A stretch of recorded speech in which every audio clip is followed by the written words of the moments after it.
સવું હાલ હું મારા ભાઈને ઘરે જાતો આવું હો. હવે ન્યા કાંઈ નથી જવું. ખબર છે ને નોખા થયા ત્યારે બાના ઘરેણામાંથી એક વીટી નહોતી દીધી. ઈ વાત તારી હાચી હો. આમ જો કંકુત્રી દેવા તો આવશે ને બધાય માણા વચ્ચે એને પગે ન લગાડું તો મારું નામ ભીખો નહીં.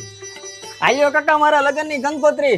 હા લગન ટાણે જ તને કાકો સાંભળો કા. અરે કાકા એવી રીં ચડાવોમાં એક તો માણ મારું ગોઠવાણું છે, લગ્નમાં તો તમારે આવવાનું જ છે. આ જોવા ટાણે તારો કાકો ને કાકી નો સાંભળ્યા. આ હરક પુદુડી ની 5000 ની હાડી લઈને બેઠી હતી. અરે કાકા ટૂંકમાં બતાવ્યું તું. તે ટૂંકમાં બતાવ્યું તો હું ભાઈઓ ને ભૂલી ગયા તા. તો હવે લગન ટૂંકમાં પતાવી દેજો. કાકા અમારા કાકીને કયો ને બંધ થાય, હું અહીંયા કંકોત્રી દેવા આવ્યો છું, ડખા કરવા નથી આવ્યો. હા તે આ તારી કાકી હાસુ જ કે છે. અરે કાકા આવું કરો માં, માંડ 30 વર્ષે મેળ આવ્યો છે, તમે નહીં આવો ને તો સમાજમાં મારું ભૂંડું લાગશે. તારા કાકાને ગમે એટલી મીઠી માર્યું એટલી માર, અમે આજે નથી આવવાના ને કાલે નથી આવવાના. કાકા જીભડાલીને કયો બંધ થાય, આને આવીને જ ઘરમાં ડખા કરાવ્યા છે. નકર કેવા પેલા આપણે હપીને રહેતા હતા. હું નાનો હતો ખબર મને તેડીને તમે ચોકલેટો લેવા લઈ જતા હતા.